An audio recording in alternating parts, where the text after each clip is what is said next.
rasanya ku terima sekarang kemenangan bagimu. Dengan iman ku terima sekarang. Katakan, ku terima sekarang terjadi kemenangan bagimu. sekali lagi. Katakan dengan sepenuh hati, ku terima sekarang. Ku terima sekarang kemenangan darimu. Haleluya, haleluya. Kami terima Tuhan, kami terima kemenangan, kami terima kemenangan itu Yesus. Amin, amin. Kami terima Yesus. Oh, haleluya, we receive, we receive. Thank you, Lord. Terima kasih, Tuhan Yesus. Iya, Bapak Haleluya, haleluya.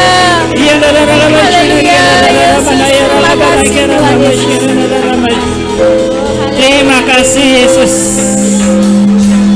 Terima kasih Yesus. Terima kasih. Kami percaya Tuhan, sorga terbuka untuk memberikan kemenangan bagi kami. Karena kami percaya firman-Mu. Gak ada yang lebih tinggi dari firman-Mu. Semua bisa goncang, semua bisa bergetar. Hanya Yesus yang gak pernah goncang. Itu yang kami pegang, itu yang kami peluk. Yesus yang gak tergoncangkan. Terima kasih Bapak, terima kasih. Oleh sebab itu Tuhan, biarlah kami semakin hari Tuhan, kami semakin erat, semakin intim dengan Engkau. Segala pujian hanya bagi Engkau, kemuliaan, pengagungan hanya bagi Engkau saja. Enggak ada satupun dari kami Bapak yang layak untuk menerima itu, hanya Yesus, kekasih jiwa kami, penebus kami. Terima kasih Bapak, terima kasih. Kami percaya Tuhan, Engkau selalu berhadirat di dalam rumah tangga, di dalam keluarga, dalam apapun yang kami kerjakan, Engkau selalu berhadirat. Terima kasih Bapak, di dalam nama Tuhan Yesus. Haleluya. Amin. Oke ya. Tema bulan ini adalah perjanjian kekal. Ayatnya di Ibrani 9 ayat 15. Sama-sama baca yuk. Karena itu ia adalah pengantara dari suatu perjanjian yang baru, supaya mereka yang telah terpanggil dapat menerima bagian kekal yang dijanjikan.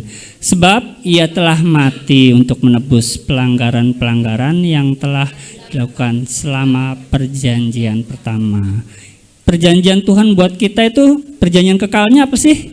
Keselamatan, hidup kekal, ya kan? Ya, sekarang selain janji kehidupan kekal bersama Tuhan, ada lagi janji kepastian yang hidupnya kekal. Itu apa? Dalam sorga atau dalam satu lagi apa? Neraka, penghukuman kekal. Itu sudah dijanjikan Tuhan juga. Maka itu hati-hati. Oh Tuhan, ku terima janjimu, ya kan? Kita sering berdoa, ternyata yang diterima janji penghukuman kekal. Jangan sampai ya, amit-amit ya jemaat kita nggak ada. Kita akan menikmati kehidupan kekal bersama Tuhan Yesus. Tapi ada, siang ini kita akan melihat sebuah janji kepastian penghukuman kekal. Dan siapa saja tuh yang bisa masuk?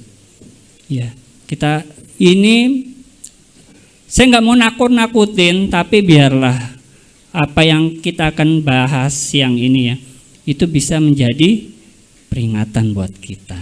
Kita mulai buka di Matius 25 ayat 41. Nih lihat ya. Dan ia akan berkata kepada mereka yang di sebelah kirinya, "Nyahlah dari hadapanku, hei kamu orang-orang yang terkutuk." Orang loh ya, orang loh. Nyala ke dalam api yang kekal, yang telah disediakan, awalnya hanya disediakan buat iblis dan malaikatnya, iblis dan seluruh staf-stafnya. Jadi api kekal itu ditutup aja nggak apa-apa Pak Hendro. Api kekal itu hanya bagi iblis dan malaikat-malaikatnya. Tetapi ada orang-orang yang harus masuk ke sana juga. Sebetulnya bukan harus ya, tapi karena gaya hidupnya mengambil keputusan untuk masuk ke penghukuman kekal. Apinya kekal. Saya mau tanya ibu-ibu, ini siapa ibu-ibu di sini ya? Nah, Kak Naomi, kalau masak air hangat, air panas, kalau mau bikin teh gitu berapa menit, Kak Naomi? Apinya itu berapa lama? Oh, kalau air di sekolah renang ini lama ya. Teh wajarnya kalau kompor berapa menit sih? Kalau segelas gitu? 3 menit ya? 3 menit. Itu udah mendidih ya. Ini di neraka itu apinya kekal. Nggak mungkin 3 menit aja. Ya, ada beberapa orang. Saya sama istri suatu hari saya nganter istri saya kerja. Ya, kita lewat jalan tol Rungkut. Bapak Ibu tahu nggak? Perut saya karena pagi berontak dia. Berontak. Saya bilang sama istri saya, wah perutku nggak enak. Terus nyonyaku bersepakat, iya aku juga mau mampir juga, mau buang solar. Akhirnya kita ke pom bensin. Kita parkir di depan pom bensin itu di depan WC-nya. Jadi sekitar 20 meter itu pompa pengisiannya. Saya tunggu, wah ada tulisan uang kebersihan. Saya nggak punya uang kecil, kan saya pelit. Saya ada duit berapa sih, 20.000 apa gitu ya. Soalnya kan saya lihat, loh kok uangnya kok kecil-kecil, ya udah saya tukerin ke pom bensinnya. Saya tukerin tuh duit 20.000 berapa gitu, pecahan gitu kan. Saya jalan 10 detik ya, sekitar 10 detik kemudian, tahu gak Bapak Ibu, pom bensinnya meledak. Karena ada mobil bawa gasnya meledak dengan dahsyatnya. Saya jalan baru berapa langkah ya, istri saya buka kamar mandi, saya mau ganti masuk. Itu api itu jalan di atas saya Bapak Ibu. Dan saya lihat itu kendaraan yang meledak itu ya, habis. Kalau saya terlambat aja nukerin duit itu dalam berapa langkah itu ya, saya ikut. Kemurahan Tuhan. Ya kemurahan Tuhan bener deh. Hanya hitungan berapa langkah kok ya. Bener. Itu kamar mandi apa? Amplop apa? Plafon kok amplop. Plafonnya tuh sampai runtuh loh. Jadi di bawah itu karena air ya, itu api semuanya. Maksudnya pantulan api. Nah, terus ada 1-2 orang itu, saya di waktu itu tanya dengan wartawan, ternyata dirawat karena luka bakar. Ya. Nah, itu cuma beberapa detik luka bakar. Saya kena luka bakar di sini.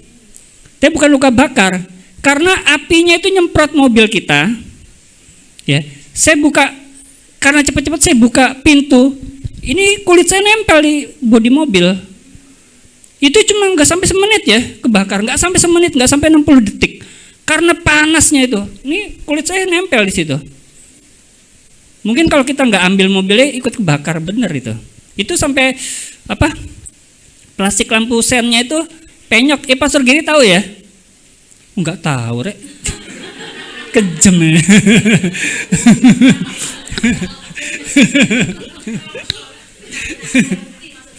Oh iya, ada di Jawa Pos ya, ada di Jawa Pos sama di Tribun. Ya udah. Ini apinya kekal. Kekal itu artinya apa? Nggak ada siang, nggak ada malam, nggak ada.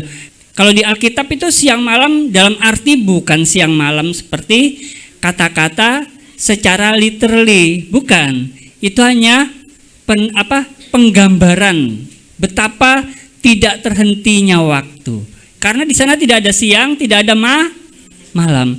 Sekarang untuk membuat siang malam itu butuh apa sih? Butuh matahari dan butuh rotasi bumi, ya kan?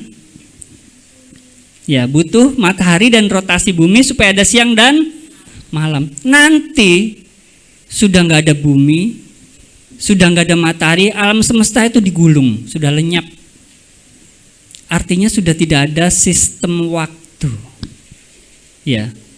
Jadi lenyap waktu. Semuanya hanya dibakar. Hanya ada ulat-ulat, penyiksaan saja. Nah, sekarang kita baca Matius 3 ayat 12, Pak Hendro. Wah, saya takut-takutin ini. Matius 3 ayat 12. Alat penampi sudah di tangannya.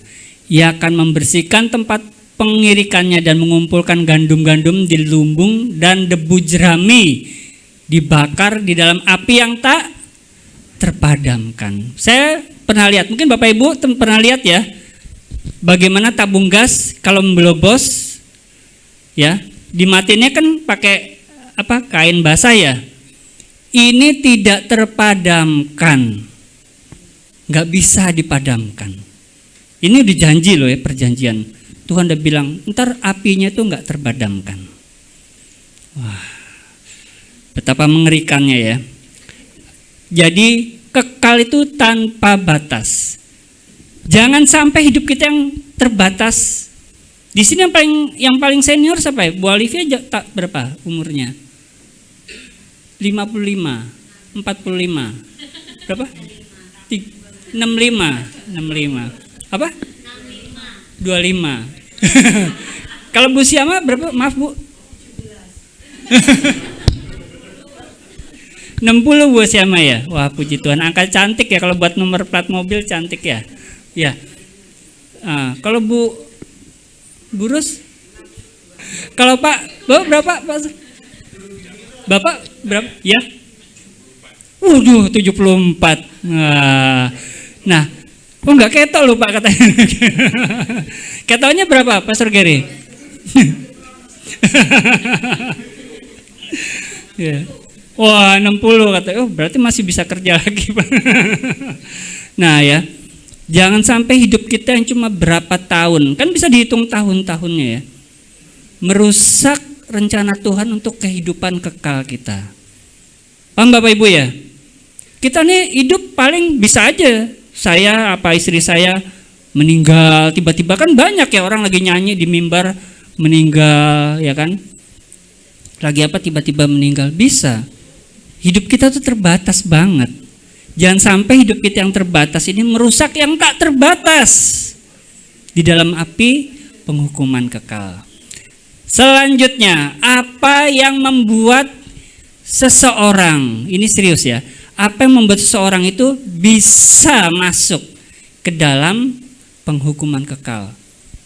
Jadi Kristen, sekali lagi, jadi Kristen tidak menjamin orang diselamatkan. Jadi Kristen tidak menjamin orang anti santet.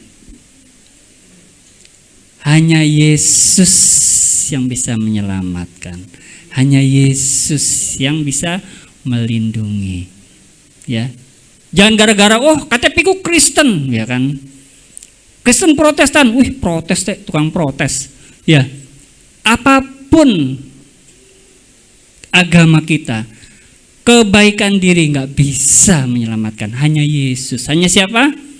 Yesus. Nggak bisa. Pendeta, saya pernah dibilang, ikuti pendeta ini loh, pasti selamat. Buset, berani sekali ngomong seperti itu. Akhir zaman loh, pendeta-pendeta besar itu loh, bilang yang melakukan mujizat, melakukan kesembuhan, kelepasan, dan semua mujizat-mujizat itu banyak katanya Tuhan Yesus yang ditolak. Banyak loh, nggak sedikit. Ya, maka itu kita lihat siapa aja sih yang ditolak. Roma 12 ayat 1. Yang pertama adalah penyesatan dan orang-orang yang memutuskan diri untuk sesat. Karena itu saudara-saudara, demi kemurahan Allah, aku menasihatkan kamu supaya kamu mempersembahkan tubuhmu sebagai persembahan yang kudus dan yang berkenan kepada Allah.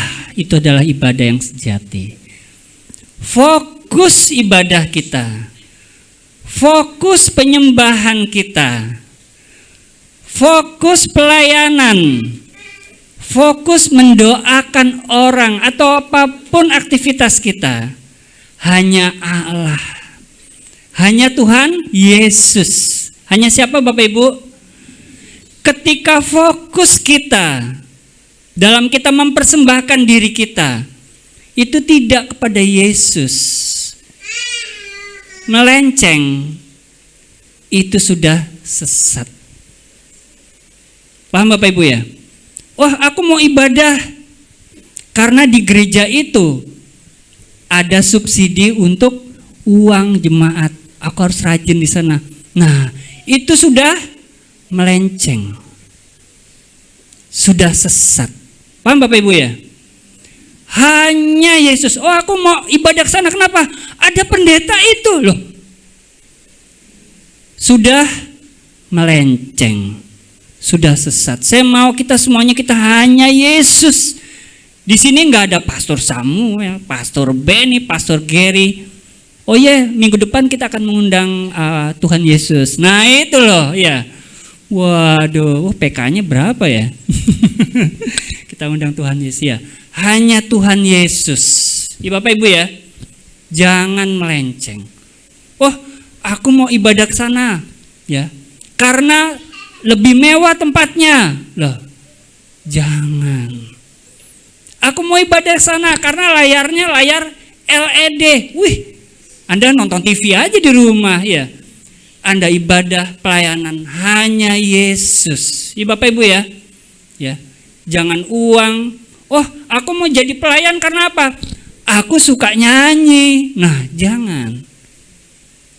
Aku mau nyanyi pelayanan, mau musik, mau khotbah, mau sharing, mau mendoa, semuanya nih. Aku hanya melakukan untuk Yesus. Ya. Aku ibadah susah-susah. Wah, aduh, tapi ini yang khotbah lucu loh, ini lucu loh, ya. Terakhir aku nonton pendeta ini sampai nguyuh loh di tempat itu, ya. Jangan hanya Yesus. Saya pernah datang ke pendeta lucu, bener lucu, sumpah. Tahu gak? Pulang saya lupa khotbahnya apa ya, beneran, ya, karena lucu. Ya, bukan karena yang nggak lucu itu nggak bagus, enggak. Tetapi carilah Tuhan saja. Tuhan sebagai sentra ibadah kita. Oke. Jadi kita harus militan ya. Kita harus militan mencari Yesus. Jangan datang sini, karena apa? Ada pembagian lemper gitu ya. Jangan ya. Hari ini misalnya, kita mau jalan-jalan. Saya pernah loh ibadahlah di HOC. Karena apa? Sering jalan-jalan. Sering jalan-jalan. Kemana? Ke Bali, ya. Terus ke Batu, ke mana? Bukit Doa. Jangan, kita bukan jalan-jalan. Kita ibadah. Cari Yesusnya, bukan cari jalan-jalannya. Ya, Bapak Ibu ya. Oke. Yang pertama adalah penyesatan. Terus saya mau lihat betapa pentingnya Yesus mengungkap masalah penyesatan ini. Matius 18 ayat 8, Pak Hendro.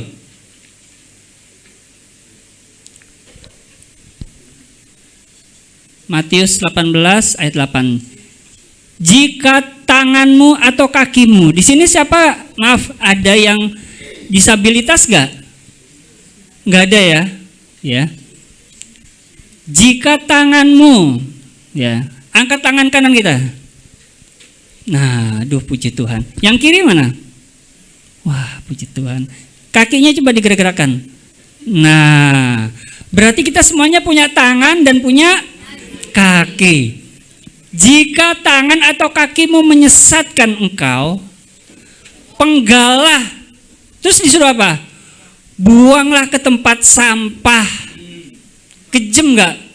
Ini menunjukkan betapa seriusnya Tuhan. Betapa kita tanpa toleransi terhadap penyesatan. Lagi Pak Hendro.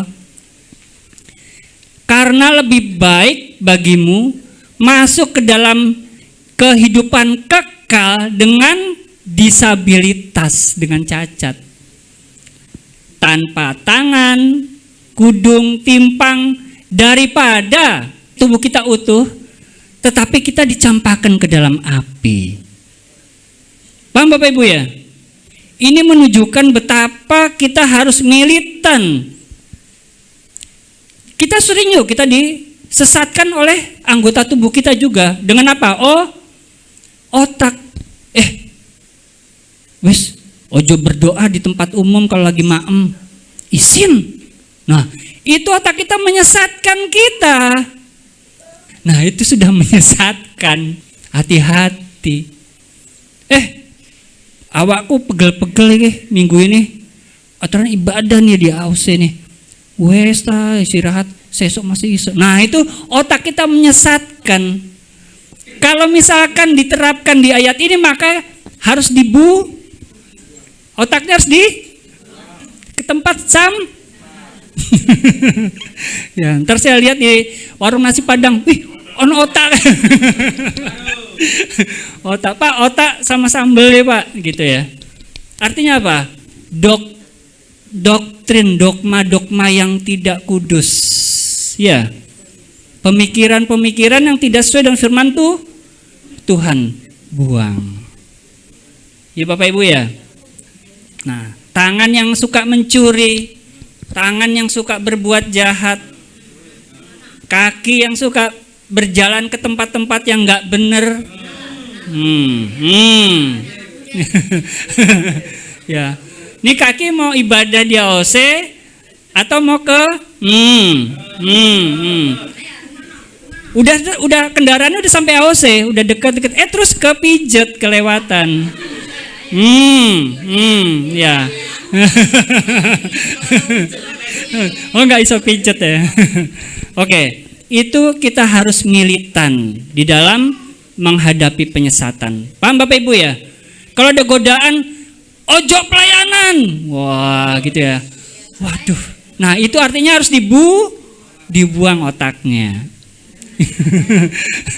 Harus dibuang pemikiran seperti itu. Ya, itu menggambarkan ya betapa kita harus tegas terhadap penyesatan. Saat ini ada Kristen progresif. Tahu Bapak Ibu ya? Itu hanya mengajarkan kebaikan. Kita mengejar firman. Kristen liberal, kemakmuran. Ya kalau kemakmuran itu kan gimana cara kaya dengan ngakali iming-iming Yesus. Iming-iming kita tuh uang, harta atau Yesus sebetulnya? Harus Yesus. Mau tahu cara cari jadi kaya? Caranya itu memberikan persembahan yang banyak di gereja supaya jadi kaya, nanti dilipat gandakan. Nah, itu kan teknik gendam istilahnya ya. Itu kan sama dukun. Di sini siapa yang pernah ke dukun?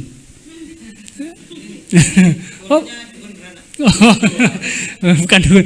Jadi sih kan kalau supaya kaya ya kan bawa telur, ya kan bawa kembang 7 rupa, ya kan. Kok saya tahu sih? Ya. Bawa ayam cemani loh, kok ngerti saya. Nah, seperti itu. Kan sama seperti itu, ada syarat-syarat supaya kaya. Padahal Tuhan datang itu untuk menyelamatkan kita dari hukuman kekal. Jangan mau dimanipulasi. Kristen progresif, terus ajaran-ajaran liberal. Itu kalau kita dengar ya, lama-lama kita nggak butuh Tuhan. Kita butuh berbuat baik aja. Bener, bahaya banget. Oke, sekarang kita buka nomor 2. Nomor pertama, penyesatan. Apa Bapak Ibu? Penyesatan. Nomor 2 adalah hamba yang nggak berguna. Pegawai yang nggak berguna. Saya tanya Bapak, Pak, kalau dulu Bapak waktu kerja punya anak buah, tapi nggak berguna Pak, diapaan Pak kira-kira Pak? Apa Pak? Wah, diselesaikan ya, wah ngeri. Bram, kalau Bram punya anak buah, punya pegawai, tapi nggak suka kerja, nggak berguna, apa yang kamu akan kerjakan Bram? Oh gitu ya, kalau terus-terusan gitu ya, baru ya. Nah, kita akan buka Kolose 3 ayat 24, Pak Hendro.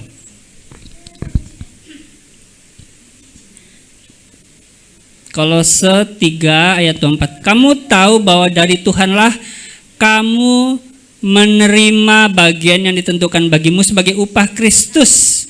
Karena Kristus adalah Tuhan. Kristus adalah Tuhan. Cukong. Apa? Cukong. 1, 2, 3.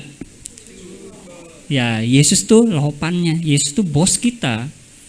Dan kamu dan saya adalah hambanya. Jadi kita harus berguna bagi Tuhan kita. Ya, Tuhan bisa mengerjakan segala sesuatu sendirian bisa, tapi Tuhan mau kita terlibat sebagai hambanya. Kita buka Matius 25 ayat 30. Dan campakkanlah hamba yang apa? Nggak berguna ke dalam kegelapan yang paling gelap. Di sanalah akan terdapat ratap gigi dan ratapan dan kertak gigi. Ayat sebelumnya apa, Endro? Nah, Tuhan Yesus sedang mengajar tentang talenta. Apa Bapak Ibu? Talenta. Di sini Tuhan Yesus yang tidak mengelola talenta akan dibawa ke tempat di mana ada kegelapan dan ratapan dan kertak gigi. Itu Pak Hendro. Di sini siapa yang tidak punya talenta? Angkat tangan. Nah, mungkin talenta itu seperti Carlo ya, jago drum gitu ya. Ya. Atau Regan jago piano gitu ya. Tidak harus hanya seperti itu aja. Mencintai pasangan itu juga talenta. Mencintai keluarga itu juga talenta. Jangan berpikir khotbah itu talenta, enggak. Kalau kita berpikir, wah berdoa orang supaya sembuh, wah itu punya talenta. Hanya itu enggak. Memperhatikan sesama itu juga talenta. Misalkan, oh si A ini sudah lama nggak ke gereja, di WhatsApp, itu sudah talenta. Ya Bapak Ibu ya, jadilah hamba yang berguna. Oh kebetulan aku bisa nyanyi, aku mau mempersembahkan bagi Tuhan, aku adalah hambanya. Jadilah penyanyi di gereja, silakan. Aku bisa komputer ngutak-ngutik. Wah, aku biasanya main game. Game apa ya yang biasa game? Mobile Legend ya. Terus apa lagi ya? PUBG ya. Nah, PUBG apalagi ya? Mario Bros. Nah, oh aku bisa itu. Aku mau melayani multimedia. Silakan. Jadilah hamba yang berguna. Mau Bapak Ibu ya?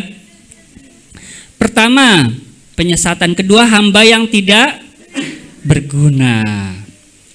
Nah, sekarang ini. Selanjutnya adalah siapa sih yang akan dikirim ke api penghukuman kekal? Nomor 3. Matius 22 ayat 1. Nah, ini dia. Lalu Yesus berbicara pula dalam perumpamaan kepada mereka. Ini ada perumpamaan. Ayat kedua. Hal kerajaan sorga seumpama, ini hal kerajaan sorga loh ya, nggak main-main ya. Seumpama seorang raja yang mengadakan perjamuan kawin untuk anaknya. Ayat 12 Pendro.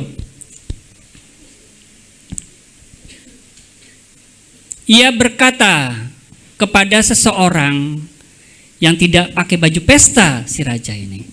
Ia berkata kepadanya, hai saudara, bagaimana engkau masuk kemari? Bagaimana engkau bisa masuk ke tempat pesta dengan tidak mengenakan pakaian pesta? Tetapi orang itu diam saja. Tahu gak kenapa orang itu diam saja? Coba, Carlo, misalkan ada orang di tempat parkir ngeteng-ngeteng helmnya Carlo. Loh, ini kan helmku. Terus Carlo nyamperin, loh, kamu ngapain punya helmku? Terus orang itu tidak bisa menjawab. Kira-kira kenapa tidak bisa menjawab? Karena bukan punyanya. Karena dia tahu dia salah. Orang ini pun diem Ditanya sama si raja, kenapa kamu nggak pakai baju pesta? Karena tahu dia itu salah. Paham Bapak Ibu ya? Dia salah. Dia sudah tahu dia harus pakai baju pesta. Maka itu dia tidak bisa jawab. Nah, coba lagi Pak Endro ayat tadi. Tetapi orang itu diam saja. Ya. Nextnya Pak Endro.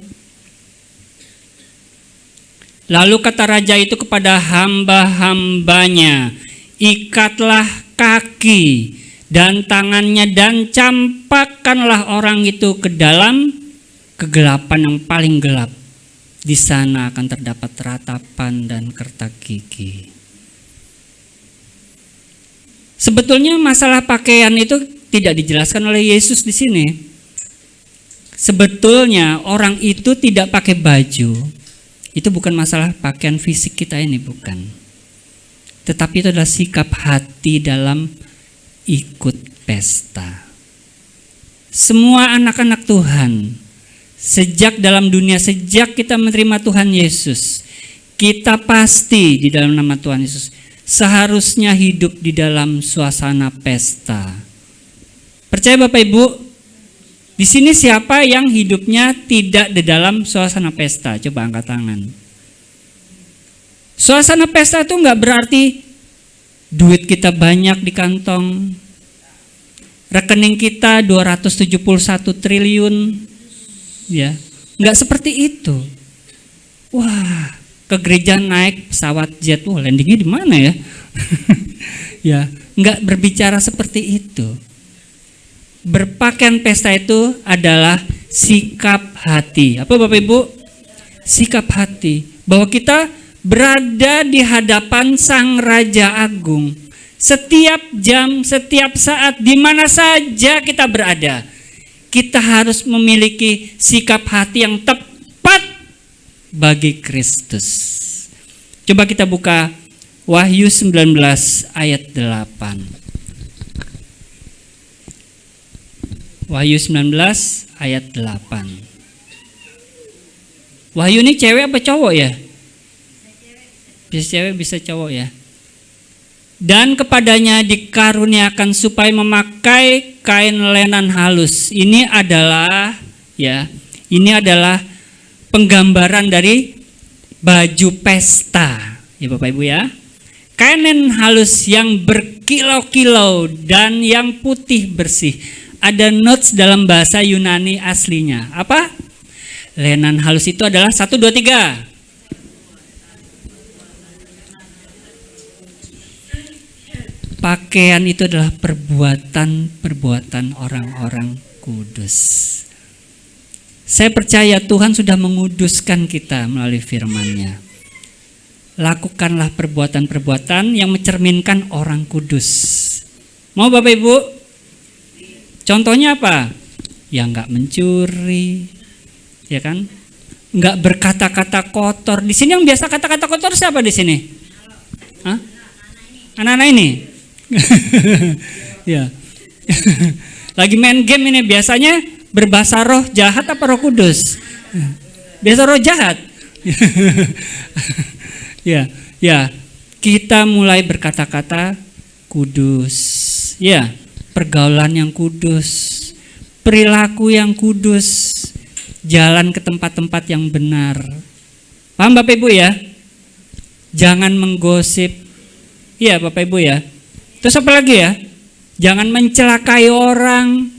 Kayaknya kalau naik kendaraan kita nggak mencelakai orang, kayaknya kok nggak puas. Ada nggak perasaan gitu?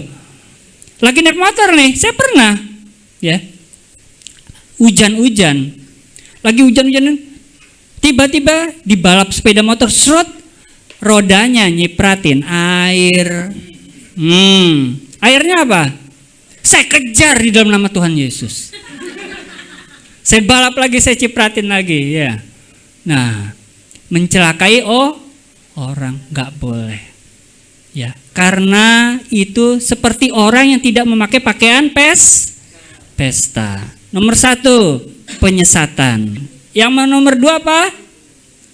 Hamba yang tidak berguna. Yang nomor 3, tidak pakai pakaian kebenaran atau pakaian pesta. Nah, sekarang yang terakhir, yang keempat, ada berapa? Ada 4 ya, nggak usah banyak-banyak ya. Pohon yang tidak berbuah. Apa Bapak Ibu? Pohon yang tidak berbuah. Matius 7 ayat 19, Pak Hendro. Wah. Matius 7 ayat 19.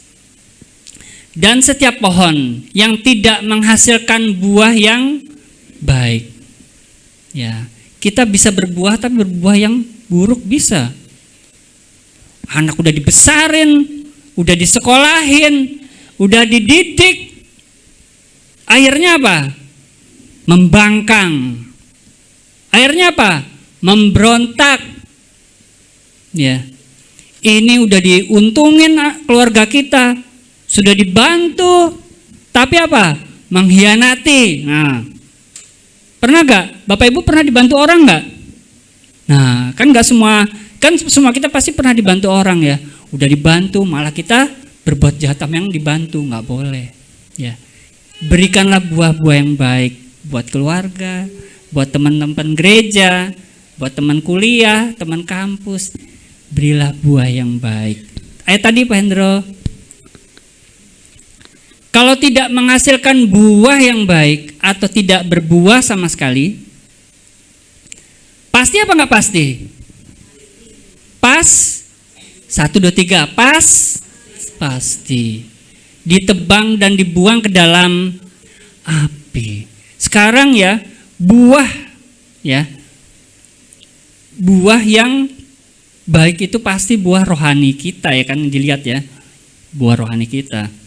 Wah, orang ini kok perbuatannya baik. Nah, orang bisa tampan, orang bisa ganteng, tapi berbuatnya tidak baik. Seperti orang berbuah yang tidak baik. Ya, di sini ganteng seperti apa ya? Ari Wibowo ya, iya, Ari Wibowo bisa ganteng ya, ya. Saya pernah ketemu sama siapa ya? Oh iya, sama Bram. Ketemu Bram, tahu gak? Cuma papa saya, gantengnya sumpah deh, ganteng bener ya. Sampai orang itu lagi motong bawang ngeliat Bram itu kepotong ini loh, nggak kroso. Oh mamanya.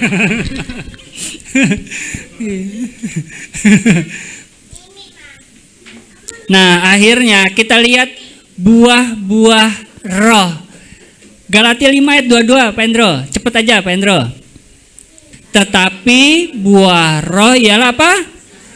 Nah, kita harus berbuat kasih. Dijawil kiri kanannya. Ayo dijawil. Ayo berbuat kasih rek, berbuat kasih. Berbuat kasih itu tidak semata-mata uang loh ya. Perhatian, mendoakan. Ya kan, chatting, gimana kabarnya? Ayo kuat. Ya. Kalau ada teman yang sedang kena musibah, di chatting, aku juga prihatin. Jangan temennya punya musibah, panganan nih kok. Oh, ya kan nggak baik ya.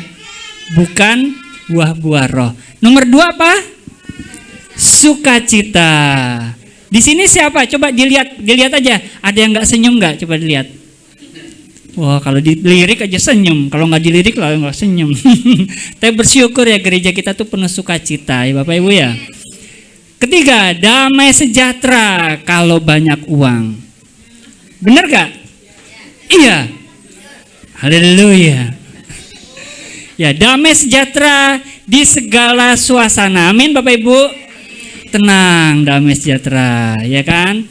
Ketiga, ketidaksabaran. Hah? Kesabaran. Di sini siapa yang nggak sabaran? Ayo. Dita, siapa yang nggak sabaran, Dit? Ya, kita harus sabaran sekarang ya. Sabaran.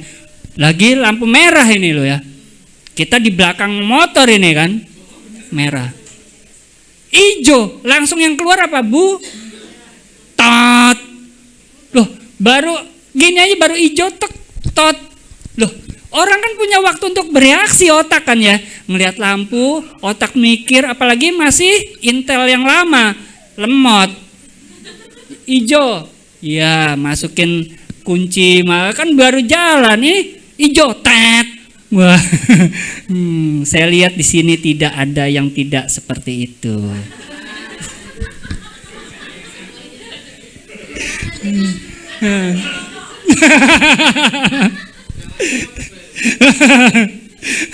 Ya, kita mulai sabaran. Ya, istri lagi nyiapin teh, lagi nyiapin kopi, ya kan?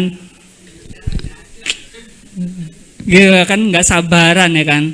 Antri di supermarket, ya kan? Mau beli gula, lagi susah ya gula ya. Ya, nggak itu. Terus apa namanya? Saya pernah loh ya. Apa sama istri saya kita lagi narik duit. Tapi karena memang lelet gitu ya, lelet apa pas lemot gitu loh ya. Orang di belakang nggak sabaran, disamperin. Ci, kalau itu di tempat yang sepi aja dibilang gitu. Padahal kita mau narik 2 miliar loh, kan lama. Ya, nggak sabar hari itu, iya dimarahin. Ya, sabaran, ya Bapak Ibu ya. Oke ya, apalagi tadi Pendro, buah rohnya kemurahan, paling enggak berilah senyum, ya. Di sini siapa yang setiap saya tanya ya, yang saudara di rumahnya setiap pagi itu senyum kepada Anda? Kalau enggak diberi senyum, jangan kasih senyum ke saya. 1, 2, 3. Pada enggak senyum, Rek. Berarti kalau pagi enggak dikasih senyum ya? Kasih senyum dong, ya. Ya, jangan. Wah, udah jam 5. Tangi wis jam 5 iki. Rezeki dipatok apa? Ayam pitik. Tangi. Jam 5 Rek, udah tangi ya kan. Ya. Sekarang lanjut lagi Pendro, apalagi buah-buahnya. Kebaikan. Ayo berbuat baik. Mau Bapak Ibu ya? Dimulai dari teman gereja, nggak apa-apa. Terus kesetiaan, ini yang sekarang paling mahal. Ya, paling mahal. Ya sekarang ini artis selingkuh lagi musim ya. Ya. Terus saya kemarin itu saya lihat di TV itu ada suami sama istri orang asing ke Indonesia, terus suaminya ketemu artis dangdut gitu loh. Iya, betul ya? Betul Bu ya? Betul ya?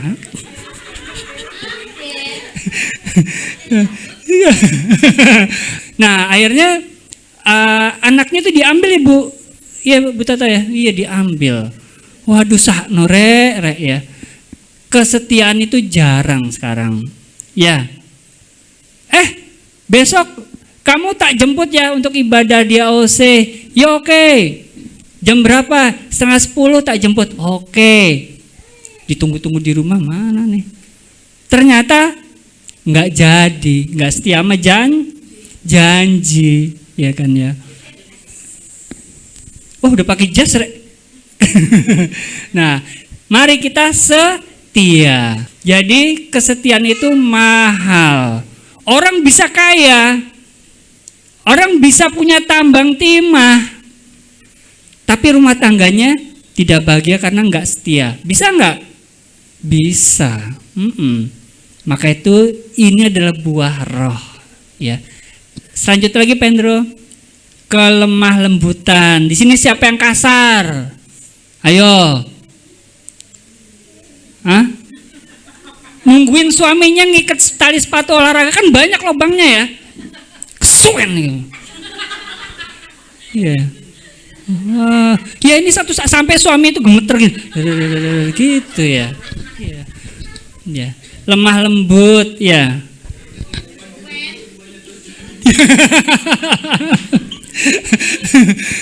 Gitu ya.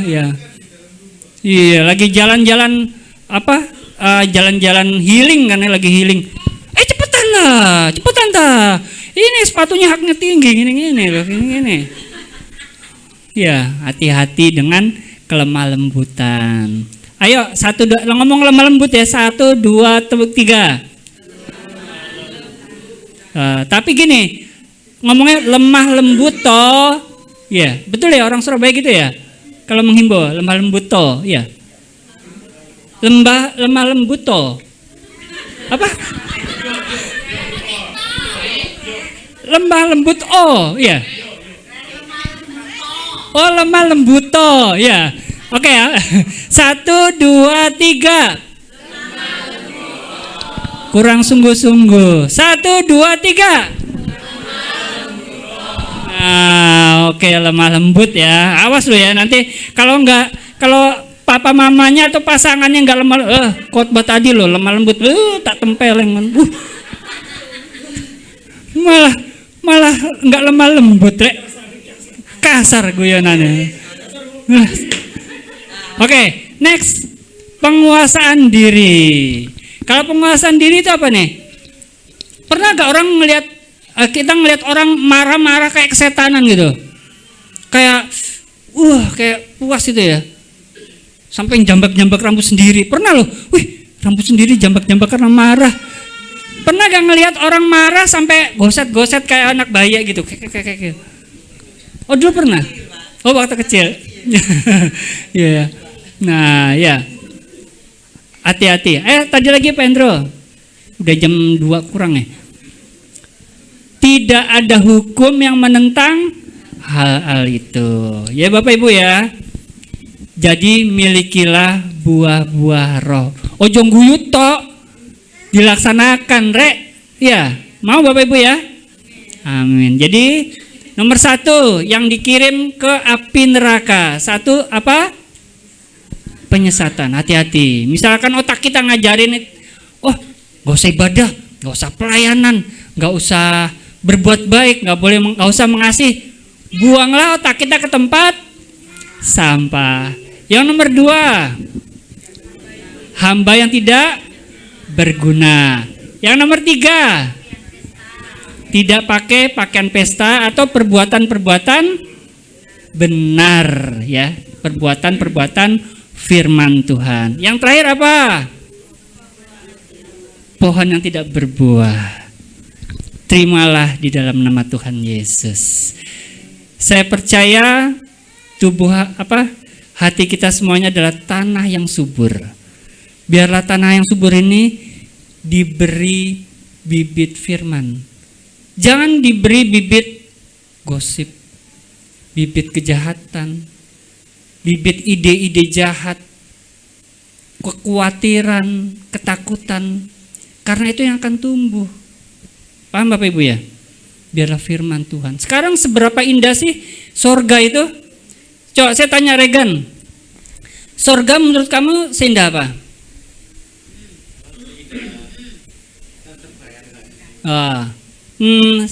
Di sini siapa yang pernah ke Dufan?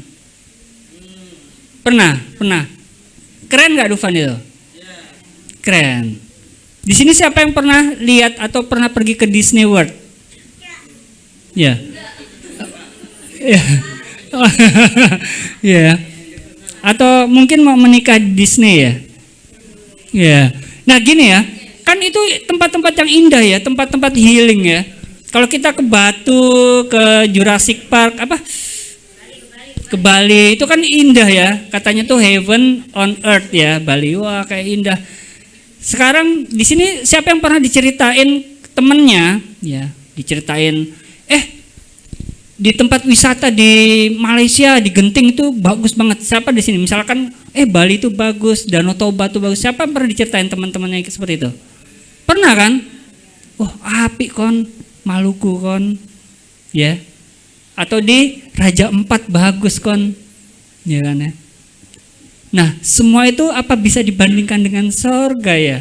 Saya mau ajak kita baca 1 Korintus 2 ayat 9 sebagai ayat penutup. Puji Tuhan. 1 Korintus 2 ayat 9. Tetapi ada tertulis ya, apa yang gak pernah dilihat oleh mata. Sekarang tempat terbaik, tempat healing kita, mall, tempat wisata apa yang paling baik yang pernah kita lihat? Ya. Terus apa yang gak pernah didengar oleh telinga? Mungkin kita diceritakan sama teman-teman kita, di Vietnam indah bener alamnya, sampai kita terbayang-bayang gitu ya. Terus dan yang gak pernah timbul di dalam hati kita, waduh, Kalau aku mau ke Jepang, ke Disney, Jepang ada Disney ya? Disney Jepang, wah pasti indah bener ini ya. Nah, pasti bahagia. Nah, semua itu yang ada dalam benak, yang ada dalam pikiran, yang ada dalam hati kita, imajinasi terbaik kita tentang sorga, semua itu gimana? Yang tidak pernah timbul. Jadi yang nggak pernah didengar kita, tempat-tempat terbaik yang nggak pernah kita lihat, yang nggak pernah timbul dalam pikiran, Tuhan itu di atas itu semua. Betapa indahnya sorga itu. Kalau ada orang ya jalan-jalan ke luar negeri, ke Paris, bawa tas apa? Tas kresek. Bawa tas Hermes ya, maksud tas kresek Indomaret gini ya. Wah, ya. Tapi Balenciaga ada ya tas kreseknya ya. Ada Kak Yona ya? Balenciaga saya pernah lihat ya, betul ya? Awas lo enggak lo ya. Ya, kayak tas kresek gitu loh. Ya, harganya berapa? 9 juta rupiah apa bro gitu loh. Wih, oh itu gelang, gelang itu loh, gelang Balenciaga itu loh. Nah itu loh. Pastor Gary punya itu. Nah, itu semuanya di atas itu keindahan sorga. Bapak Ibu siap untuk melihat sorga? Siap gak? Hati-hati dengan 4 poin itu. Ya, hati-hati dengan poin itu. Biarlah saya, Bapak Ibu, teman-teman kita boleh ketemu nanti di sorga. Ya kan ya. Saya nanti ngelihat, siapa tuh ngelayang-layang itu di sorga, ada yang terbang-terbang ini. Siapa tuh? Halo Pastor Sam. Ternyata Kak Yoni terbang-terbang, wik gitu ternyata. Wah, luar biasa ya kan ya. Ada siapa lagi yang terbang-terbang lagi ya? Siapa tuh cepet bener? Wah, itu Manu paling itu. Ternyata Carlo. Ya, semuanya kita ketemu di sorga. Amin Bapak Ibu. Amin. Tuhan Yesus memberkati. Oke ya, sebelum ini kita tutup mata semuanya. Siapa di sini yang mau terbebas dari 4 poin itu? Semua tutup mata. Yang mau terbebas, saya sih mau terbebas. Yang mau terbebas dari 4 poin itu, saya pastikan sesuai dengan firman Tuhan, free way to heaven. Saya mau taruh tangan di dada. Taruh tangan di dada. Di dalam nama Tuhan Yesus tetap taruh tangan di dada. Saya minta dengan hormat Pastor Gary sama Pastor Benny mendoakan jiwa-jiwa yang tangannya ditaruh di dada. Silakan Pastor Gary sama Pastor Benny. Mulai dari depan aja. Nggak usah ada musik, nggak apa-apa. Silakan Pastor Gary.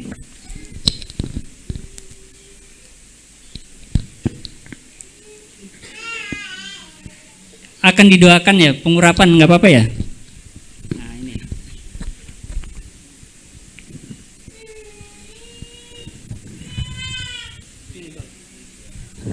Ayo, Tuhan Yesus kalau lihat jiwa-jiwa yang memegang tangan di dada, saya juga ya. Kami mau lepas Tuhan dari 4 hal ini Tuhan. Saya dan kami semuanya nggak mau di masa hidup kami yang singkat ini kami terekspos dengan 4 hal ini ya Tuhan. Kami nggak mau menyesatkan diri kami dan kami nggak mau disesatkan. Kami mau menjadi hamba-hambamu, menjadi anak-anakmu yang berguna. Kami mau memiliki perbuatan-perbuatan benar, perbuatan-perbuatan firman Tuhan, bukan perbuatan-perbuatan baik sesuai pertimbangan manusiawi Tuhan. Kami mau melakukan firman-Mu, kami mau menjadi pelaku firman di dalam nama Tuhan Yesus. Dan kami mau mengenakan jubah kekudusan itu, jubah pesta itu Tuhan Yesus. Dan kami juga mau berbuah Tuhan. Kami mau berbuah, kami nggak mau mandul secara rohani.